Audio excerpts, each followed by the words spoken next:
사도신경 고백드리심으로 주일 예배를 드리겠습니다. 전능하사 천지를 만드신 하나님 아버지를 내가 믿사오며 그 외아들 우리 주 예수 그리스도를 믿사오니 이는 성령으로 잉태하사 동정녀 마리아에게 나시고 본디오 빌라도에게 고난을 받으사 십자가에 못 박혀 죽으시고 장사한 지 사흘 만에 죽은 자 가운데서 다시 살아나시며 하늘에 오르사 전능하신 하나님 우편에 앉아 계시다가 저리로서 산자와 죽은 자를 심판하러 오시리라. 성령을 믿사오며 거룩한 공예와 성도가 서로 교통하는 것과 죄를 사하여 주시는 것과 몸이 다시 사는 것과 영원히 사는 것을 믿사옵나이다. 아멘. 200장 찬양 드리겠습니다.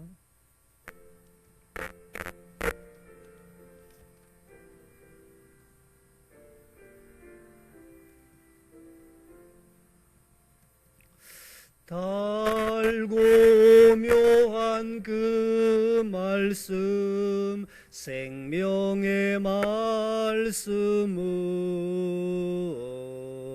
귀한 그 말씀 진실로 생명의 말씀이 나의 길과 믿음 밝히 보여주니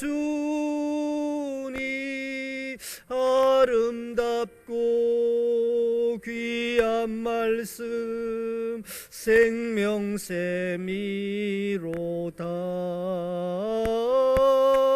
아름답고 귀한 말씀 생명샘이로다. 귀한 주님의 말씀은 내 노래 되도다. 모든 사람을 살리는 생명의 말씀을 값도 없이 받아 생명길을 가니 아름답고 귀한 말씀 생명샘이로다.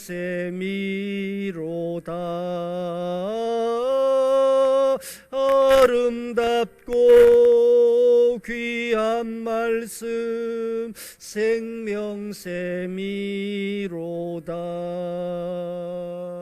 널리 울리어 퍼지는 생명의 말씀은 마음의 용서와 평안을 골고루 주나니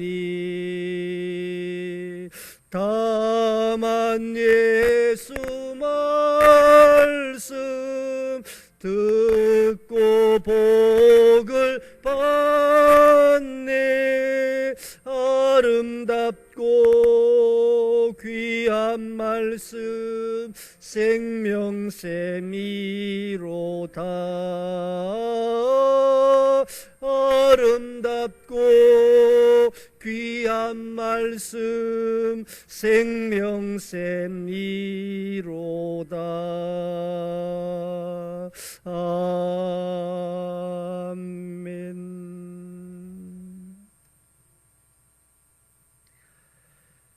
하나님 아버지, 복된 주일을 허락하여 주시니 감사합니다. 온라인으로 예배 드릴 수 있도록 인도해 주시니 감사합니다. 원래 우리 교회 표어는 주 안에서 자라가자라는 귀한 제목을 주시니 감사합니다. 온 성도들이 말씀 안에 잘 자라게 하여 주옵소서. 기도 안에서 성장하게 하여 주옵소서. 성령으로 충만하게 하여 주옵소서. 삶의 현장에서 믿음의 뿌리를 깊이 내릴 수 있도록 도와주시며 시냇가에 심은 나무처럼 시절을 쫓아 과실을 맺는 아름다운 한 해가 될 수 있도록 인도하여 주시기를 원하옵나이다. 말씀과 기도로 거룩해지는 복된 한 해가 되게 하여 주옵소서. 우리 교회 성도들 가정가정마다 하나님 눈동자처럼 보호하시고 날개 그늘 아래 품어주시기를 원하옵나이다. 2021년 한 해 우리 교회 성도들이 경영하는 사업에 하나님의 놀라운 축복이 임하게 하여 주옵소서. 직장생활 형통할 수 있도록 인도하여 주시기를 원하옵나이다. 자녀들의 가는 길을 주님 인도하여 주시고 늘 주님과 동행할 수 있도록 역사하여 주시기를 원하옵나이다. 하나님 아버지, 우리 교회를 지켜주시고 올 한 해 말씀과 성령으로 충만하여 주님이 주신 사명 잘 감당케 하여 주옵소서. 복음을 땅끝까지 전파하는 교회가 되게 하시고 어려운 이웃을 구제하여 그리스도의 아름다운 향기가 되는 교회가 될 수 있도록 인도하여 주시기를 원하옵나이다. 하나님 아버지, 이 나라 이 민족을 불쌍히 여겨주시기를 원하옵나이다. 심히 어려운 가운데 있사오니 하나님 아버지, 이런 때에 하나님이 함께 하심으로 위기를 잘 극복할 수 있도록 역사하여 주시기를 원하옵나이다. 정치, 경제, 사회, 문화 곳곳에 하나님의 영광이 나타날 수 있도록 인도하여 주시기를 원하옵나이다. 전 세계에 흩어져서 복음을 전하는 선교사님들을 지켜주옵소서. 박상훈 선교사님, 전진극 선교사님, 윤경도 선교사님, 신은삼 선교사님, 사역의 현장마다 복을 더하여 주시기를 원하옵나이다. 우리 교회가 해외에 세운 교회를 축복해 주시고 성장하며 발전할 수 있도록 인도하여 주시기를 원하옵나이다. 하나님 아버지, 오늘도 하늘문을 활짝 열어주시고 신령한 은혜의 말씀으로 위로하여 주시고 이 말씀을 통해서 주님의 뜻을 깨닫는 복된 시간 되게 하여 주옵소서.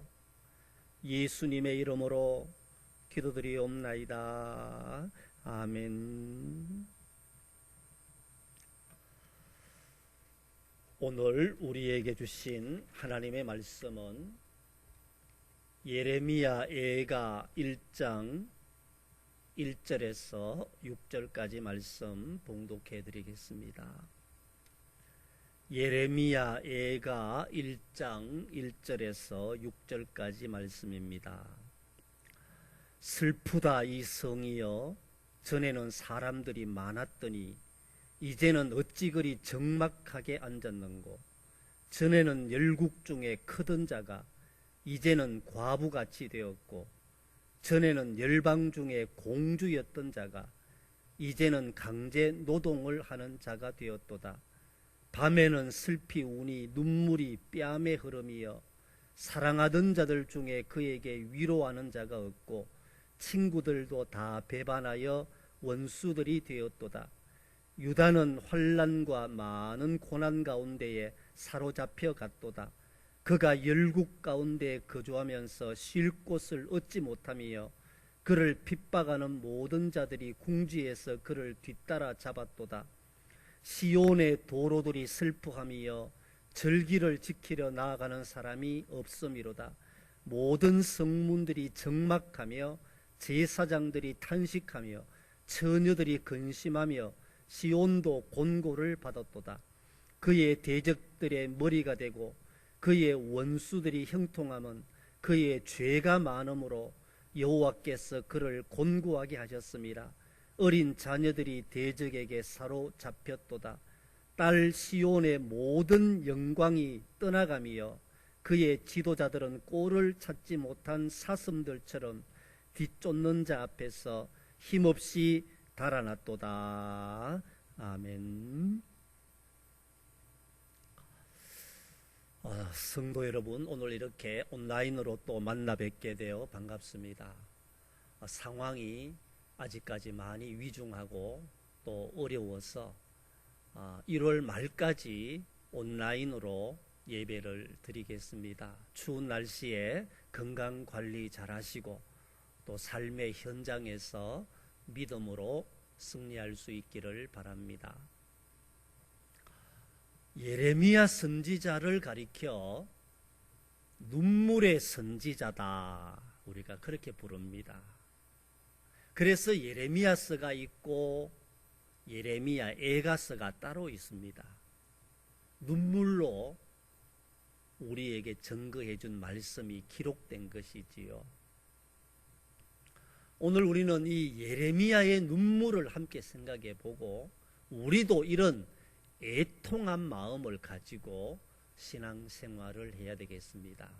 예수님은 산상보훈에서 애통하는 자들은 복이 있나니 그들이 위로를 받을 것이며 이렇게 말씀하고 있습니다. 예레미야처럼 애통하는 마음으로 눈물로 주님께 나아가면 우리를 위로해 주신다는 것이지요. 이 예레미야의 눈물은 감정적인 눈물이 아닙니다. 자기 신세를 한탄해서 흘리는 눈물도 아닙니다. 하나님의 사랑과 그 은혜를 생각하면서 흘리는 눈물이었지요. 그래서 오늘 이 본문 안에서 예레미야의 눈물에 대해서 함께 생각해 보기를 원하는데요.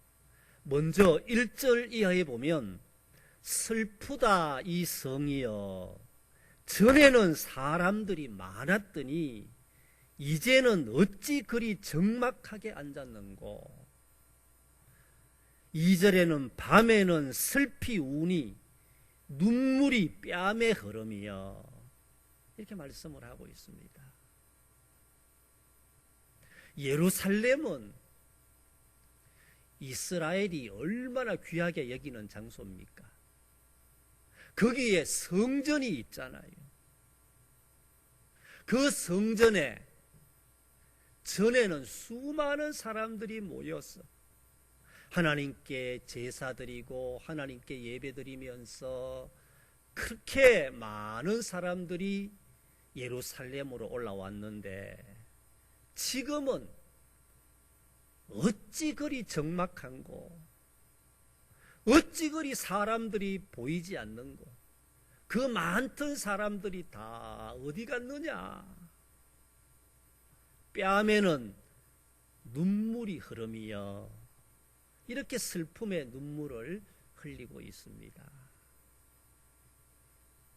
하나님의 성전에서 수많은 사람들이 예배를 드려야 될 텐데 예배 드리는 사람들은 다 어디 가고 텅 빈 성전만 남았느냐. 이렇게 슬피 울며 하나님 앞에 애통해하는 마음을 볼 수 있습니다. 오늘 지금의 분위기와 얼마나 흡사합니까? 지금 이 예배당 안에서 예배드리는 수많은 성도들이 있었지만 어찌하여 예배당은 이렇게 텅텅 비어가는고. 우리가 이 감염병이라는 어쩔 수 없는 상황이 되었지만, 예배 드리지 못하는 안타까운 상황이지만, 이 예배당이 텅텅 비는 모습을 보면서 애통하는 눈물을 우리도 흘릴 수 있어야 할 것입니다. 전에는 수많은 사람들이 예루살렘 성에 모였거늘 지금은 어찌 그리 이렇게 적막한고. 하나님의 성전에서 예배드리지 못하는 안타까운 심정을 이렇게 호소했다는 것이지요. 하나님이 왜 우리를 지으셨습니까? 이사야 43장 21절에는 이 백성은 내가 나를 위하여 지었나니 나를 찬송하게 하려 함이니라. 시편 50편 5절에는 이러시되 나의 성도들을 내 앞에 모으라. 그들은 제사로 나와 언약한 이들이니라. 왜 하나님 우리를 지으셨습니까? 하나님을 찬양하기 위해서.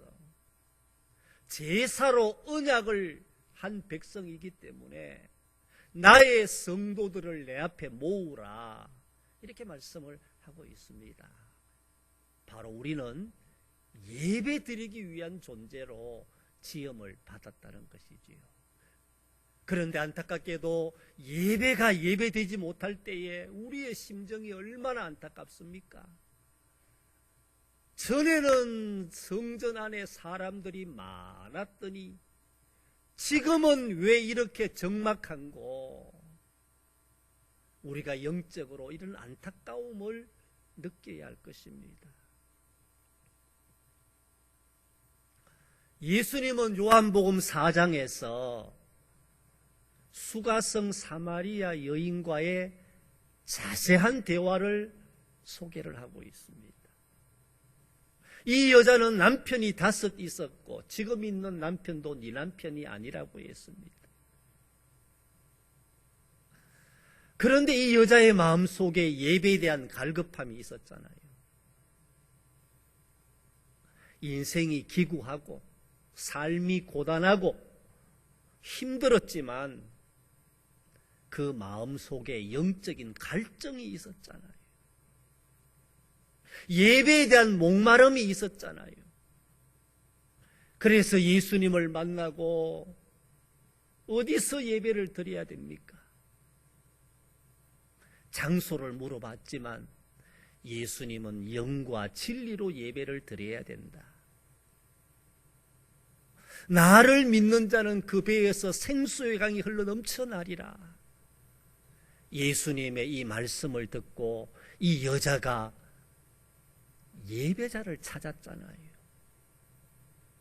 물동이를 버려두고 마을로 들어가 내가 메시아를 만났다, 예배자를 만났다, 와보라, 증거하지 않습니까? 이 여자가 예수님 만나고 무엇을 깨달았습니까? 영과 진리로 예배 드리는 것이 가장 하나님이 원하시는 것이구나 깨닫고 삶이 변화되지 않았습니까? 그래서 요한복음 4장에는 하나님은 오늘도 예배자를 찾고 계시느니라, 이렇게 말씀을 하고 있습니다. 여러분, 성전 안에 모이지는 못하지만 온라인으로 이렇게 삶의 현장에서 예배 드립니다. 이 예배 드리는 자를 오늘도 하나님이 찾고 있다는 것이지요. 그 예배 드리는 자를 하나님은 기뻐하신다는 것입니다. 상황이 어려워도 제단 쌓는 성도들이 되어야 한다는 것이지요. 엘리야는 무너진 여호와의 제단을 수축하고 바알과 아세라 선지자들이 더럽혀 놓은 모든 제단을 깨끗이 닦고 하나님 앞에 간절히 기도하여 놀라운 응답을 받지 않았습니까? 여러분, 그렇습니다. 무너진 여호와의 제단을 수축하고 우리 안에 모든 죄를 고백하면서 하나님 앞에 예배드리는 이것이야말로 얼마나 하나님을 기쁘시게 하는 것입니까? 그러니 여러분, 우리가 예배가 다시 회복되도록 기도하고 예레미야처럼 탄식하며 하나님 앞에 간구하면 반드시 예배의 회복이 일어나고 하나님의 은혜가 강같이 흘러 넘치게 된다는 것이지요. 이런 애통한 마음을 가지고 우리가 예배를 사모해야 할 것입니다. 두 번째, 오늘 예레미야 선지자는 죄를 탄식하며 눈물을 흘리고 있습니다. 5절 말씀에 보면 그의 대적들이 머리가 되고 그의 원수들이 형통함은 그의 죄가 많음으로 여호와께서 그를 곤고하게 하셨음이라. 어린 자녀들이 대적에게 사로잡혔도다. 왜 이스라엘 백성들이 바벨론으로 포로로 끌려가게 됩니까? 예레미야 선지자는 죄 때문이라고 수차례 강조했습니다. 우상 숭배의 죄를 버려라. 말씀에 불순종한 죄를 버려라. 하나님을 따르지 못한 죄를 버려라. 이방 풍습을 쫓은 죄를 버려라. 눈물로 호소했지만 이스라엘 백성들이 듣지 않았습니다. 예레미야 선지자를 핍박하고 구덩이에 가두고 매를 때리고, 예레미야 선지자가 이스라엘 백성들의 죄를 지적할 때에 저들은 얼마나 핍박을 많이 했습니까?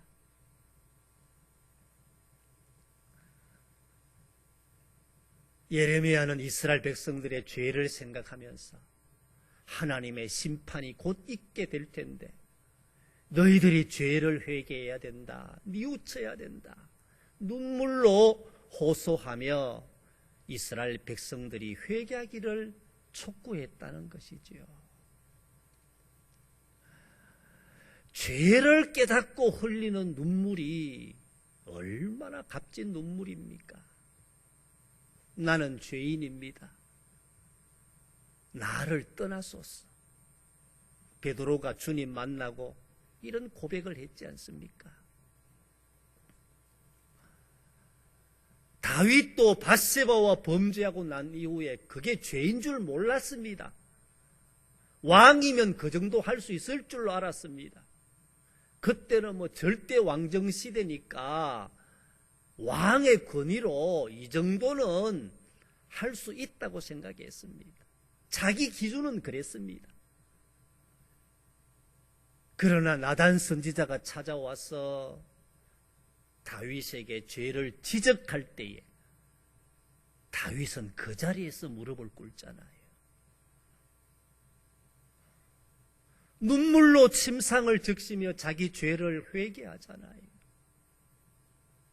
시편 51편 17절에 하나님이 구하시는 제사는 상한 심령이라 하나님이여 상하고 통회하는 마음을 주께서 멸시하지 아니하시리이다. 시편 51편에 보면은 다윗이 자기 죄를 얼마나 통회하는 내용이 구구절절히 기록되어 있는지요.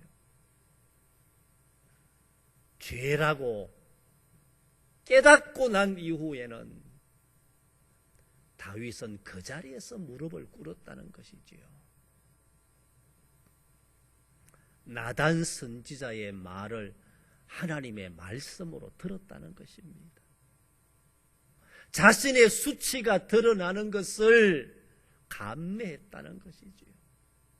여러분 그렇습니다. 사람은 다 주관적이고 자기는 잘못했다고 잘 인식을 안 해요. 내가 하면 로맨스지만 다른 사람이 하면 스캔들이라고 하잖아요. 자기에게는 대부분의 사람이 관대해요. 다른 사람에게는 엄격해요. 모든 사람이 다 그래요. 그래서 다윗도 밧세바와 범죄한 것이 이게 큰 죄라고 생각하지 않았습니다. 왕인데 얼마든지 이 정도는 할 수 있다고 생각했습니다. 그러나 죄라는 인식이 왔을 때에 다윗의 회개를 생각해 보십시오. 하나님이 지적해 주실 때에 그 자리에서 즉각 회개하잖아요. 순종하잖아요. 여러분 우리 안에 죄에 대한 탄식이 있습니까? 성령께서 우리 죄를 지적할 때에 통회하는 마음을 가집니까? 또 누가 나의 죄를 지적했을 때에 겸손하게 받아들입니까?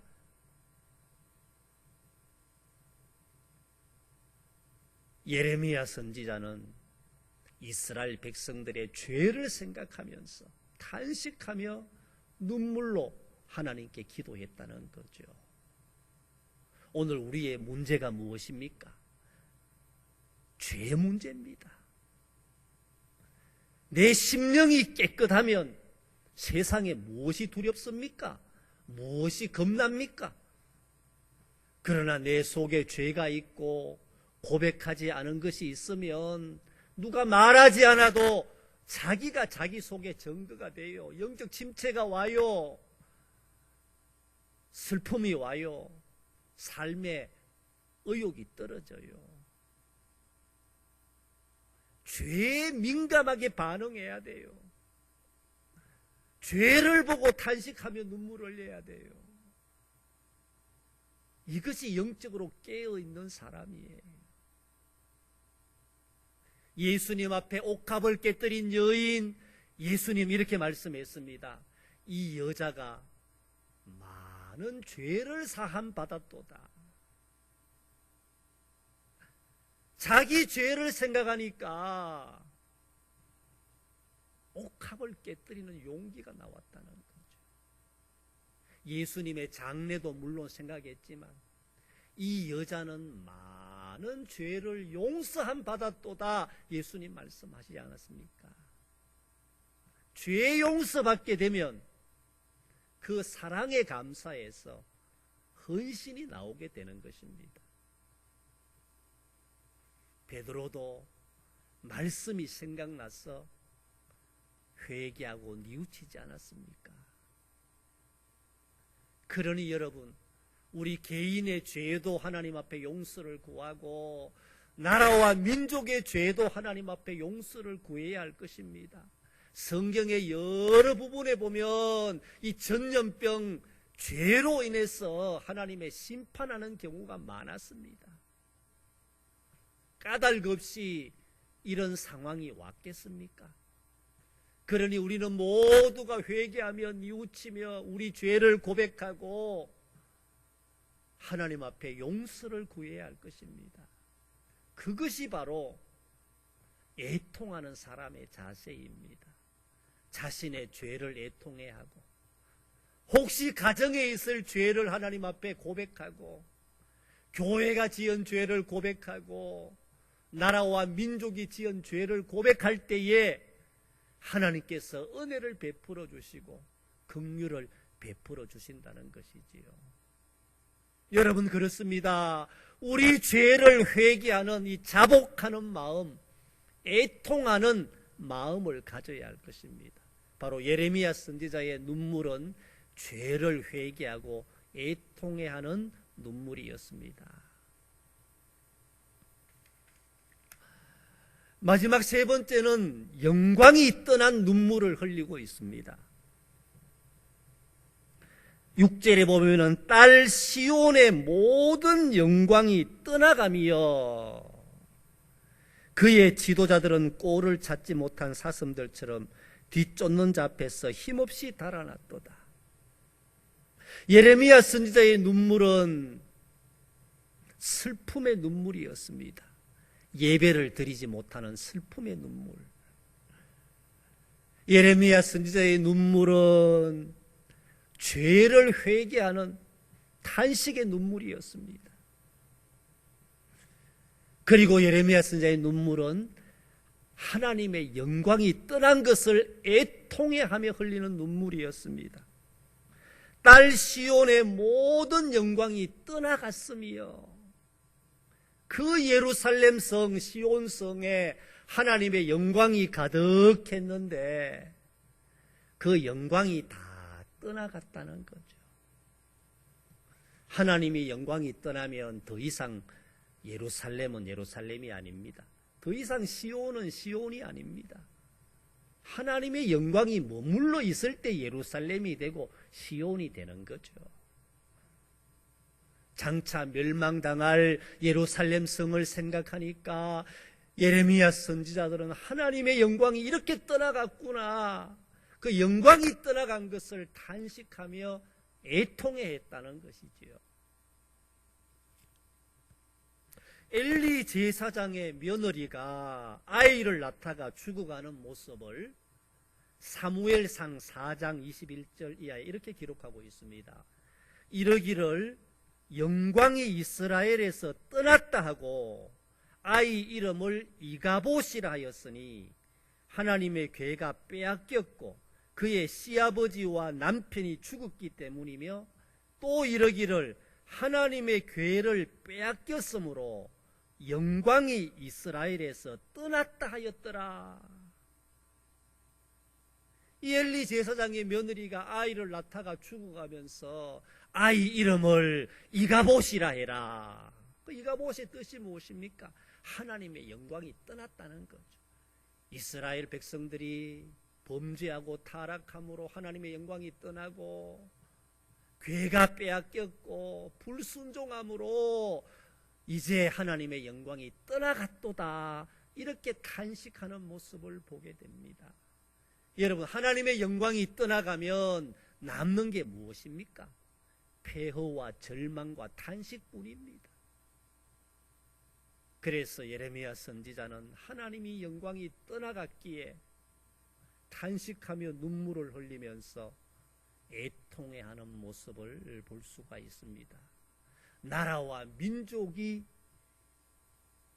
포로로 끌려가는 것을 생각하니까 하나님의 영광이 떠난 눈물을 흘릴 수밖에 없었다는 것이지요. 여러분, 이렇게 예레미야 선지자의 눈물을 오늘 본문 말씀은 소개하고 있는데,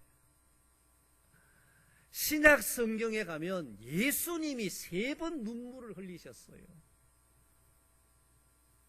우리는 예수님의 눈물을 깊이 마음에 새겨야 할 것입니다. 예수님이 언제 눈물을 흘리셨는가? 예레미야 선지자의 눈물과 유사해요. 첫 번째는 예수님이 나사로의 무덤 앞에서 통분히 여기고 애통하사 눈물을 흘리시더라. 나사로의 죽음 앞에서 예수님은 슬픔의 눈물을 흘리셨습니다. 나사로는 예수님의 친구라고 했습니다. 그의 가정에 늘 방문하면서 교제를 나누었습니다. 마리아와 마르다는 얼마나 예수님께 충성을 다했습니까? 그 집에 오라비 나사로가 죽었다는 소식을 들었을 때에 예수님은 슬픔의 눈물을 흘리면서 애통해 하셨습니다. 죽음 앞에서 예수님은 슬픔의 눈물을 흘리시면서 나사로를 살려주는 내용이 소개되어 있지 않습니까? 여러분, 그렇습니다. 예수님은 죽음 앞에서 슬퍼하며 애통해 했지만 다시 살려주셨습니다. 그 안타까운 예수님의 눈물을 성경은 소개하고 있지 않습니까? 두 번째, 예수님은 겟세마네 동산에서 기도할 때에 히브리서 5장 7절에 보면은 심한 통곡과 눈물로 하나님 앞에 간구와 호소를 올렸다. 이렇게 말씀하고 있습니다. 그 겟세마네 동산에서 심한 통곡과 눈물로 예수님은 어떤 기도를 드렸었습니까? 죄를 다 짊어지고 가는 기도를 드렸잖아요. 대속의 기도를 드렸잖아요. 죄 때문에 죽음이 왔는데 이 죽음을 예수님이 대신 짊어지고 십자가에 못 박혀 돌아가심으로 우리에게 부활의 놀라운 영광을 보여주셨잖아요. 죄를 애통해하는 눈물을 예수님은 겟세마네 동산에서 흘리셨다는 것이지요. 마지막 세 번째는 예수님이 장차 멸망당할 예루살렘 성을 보시고 우시더라. 예루살렘 성을 보시고 우시더라. 장차 이 성이 멸망당할 것을 생각하니까 예수님이 애통해하며 눈물을 흘렸다는 거죠. 자기 동족 유대인이 처참하게 죽어나갈 것을 생각하니까, 멸망당할 것을 생각하니까 예수님은 눈물을 흘리지 않을 수가 없었습니다. 나라와 민족을 위한 눈물이지요. 하나님의 영광이 떠난 눈물 아닙니까? 이 예레미야 선지자의 눈물과 예수님의 눈물의 유사점이 많잖아요. 예배를 드리지 못하는 안타까운 슬픔의 눈물, 죄를 탄식하며 흘리는 눈물, 하나님의 영광이 떠나가 버린 눈물. 애통해하는 마음을 우리에게 보여주셨습니다. 여러분, 눈물은 인위적으로 나오는 것이 아닙니다. 연기자야 그렇게 할 수가 있죠. 어떤 상황이 주어지고 배역이 주어지면 자기도 모르게 눈물이 나옵니다. 몰입하니까. 그렇게 흘리는 눈물이 아니에요. 인위적인 눈물이 아닙니다. 하나님이 주시는 눈물은 애통해하는 눈물이에요. 말씀이 생각나서 흘리는 눈물이에요. 죄를 깨닫고 흘리는 눈물이에요. 이런 애통하는 마음이 우리에게 있어야 할 것입니다. 요한계시록 21장 4절에 보면 모든 눈물을 그 눈에서 닦아주시니 다시는 사망이 없고 애통하는 것이나 곡하는 것이나 아픈 것이 다시 있지 아니하리니 처음 것들이 다 지나갔음이로라. 여러분, 천국은 어떤 곳입니까? 더 이상 애통해하지 않아도 됩니다. 더 이상 슬퍼하지 않아도 됩니다. 더 이상 고통받지 않아도 됩니다. 예수님은 우리들의 눈물을 다 닦아주시겠다고 말씀했습니다. 이 땅에 사는 동안에는 눈물 없이 살 수는 없지요. 그래서 시편 기자는 인생은 눈물 골짜기를 지나가는 것과 같다, 그렇게 고백하고 있지 않습니까? 삶의 정황은 다르고 모양은 다르고 형편은 다르지만 우리는 슬퍼할 일이 많아요. 애통할 일이 많아요. 남들에게 말 못할 사정들이 많아요. 그런 눈물이 개인마다 있고 가정마다 있고 다 사정이 있다는 거죠. 쉽게 살아가는 사람은 아무도 없다는 것입니다. 눈물은 하나님이 주시는 선물입니다. 그래서 어떤 시인은 눈물은 수류탄의 안전핀과도 같다고 했습니다. 만약에 우리에게 하나님께서 눈물을 선물로 안 주셨다면 심장이 다 타들어간다는 것입니다. 살아남을 사람이 없다는 것입니다. 왜 눈물이 나느냐? 심장이 터질 것 같은데 이 심장이 안 터지게 하기 위해서 하나님께서 눈물을 주신다는 거죠. 그때 눈물을 안 흘리면 심장이 타들어가서 살 수가 없다는 것입니다. 그러니 여러분, 얼마나 이 눈물이 하나님이 우리에게 주신 좋은 선물입니까? 나를 살리는 선물이잖아요. 눈물이 없고 메마르면 심장이 타들어갑니다. 오래 못 삽니다. 긍휼한 마음이 없어요. 보통 남자보다 여자가 몇 년 더 산다고 통계적으로 나오잖아요. 여러 경우가 있지만 남자보다 여자가 눈물이 많기 때문입니다. 그렇기 때문에 더 오래 살아요. 하나님은 긍휼히 여기는 자를 기뻐하셔요. 내가 누군가를 위해서 눈물을 흘릴 수 있다, 그 사람 복받은 사람이에요. 텅 빈 예배당을 바라보면서 나도 모르게 눈물이 나온다면 정말 그 사람은 복받은 사람입니다. 죄를 애통해하면서 뉘우치는 사람은 복받은 사람이에요.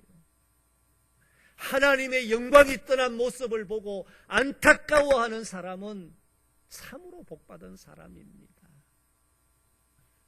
그러니 여러분, 우리의 눈물이 메말랐습니까? 내 심령이 삭막합니까? 이런 상황에도 탄식하는 마음이 없습니까? 우리 죄를 용서해 달라고 기도하고, 주여 내 심령이 왜 이렇게 메말랐습니까? 하나님의 영광이 떠난 모습을 보고도 왜 이렇게 나는 삭막합니까? 죄를 보고도 왜 이렇게 나는 무덤덤합니까? 불쌍히 여겨달라고 해야 돼요. 예레미야 선지자의 눈물, 예수님의 눈물을 생각하면서 돌아오는 한 주간 우리도 탄식하며 주님 앞에 나아갈 수 있기를 주님의 이름으로 축원합니다. 하나님 아버지, 오늘 예레미야 선지자의 슬픔의 눈물과 죄를 깨닫고 흘리는 눈물과 영광이 떠난 눈물, 우리도 마음에 새기게 하여 주옵소서. 예수님의 눈물을 생각하면서 탄식하며 기도하는 은혜를 베풀어 주옵소서. 예수님의 이름으로 기도드리옵나이다. 아멘. 216장 찬양 드리겠습니다.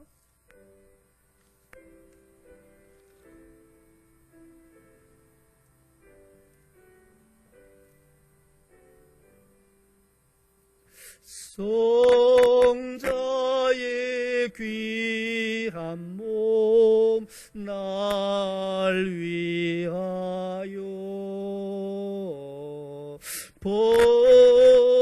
버리신 그 사랑 고마워라.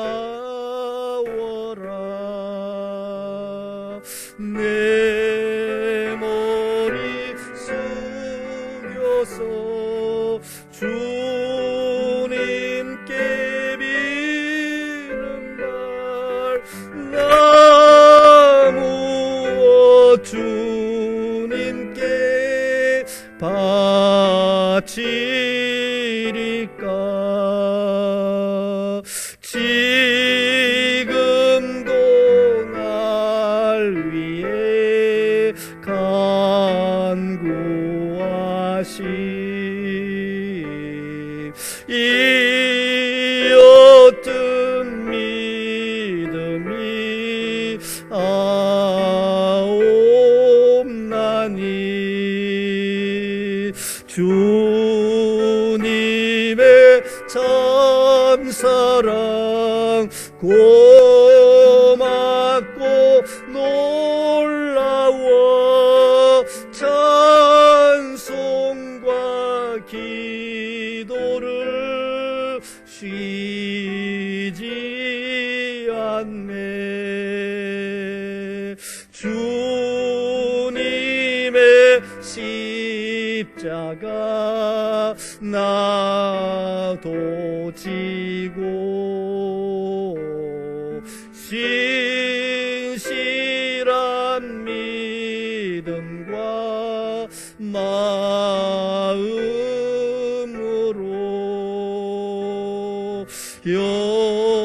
형제의 사랑과 친절한 위로를 네게나 베풀게 하옵소서. 만 가지 은혜를 받았으니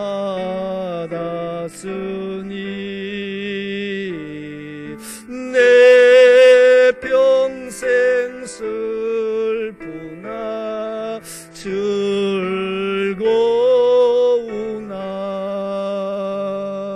이 몸을 온전히 주님께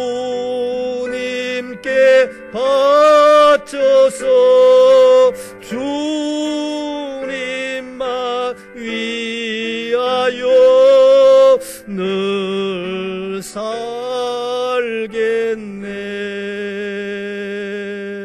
아멘.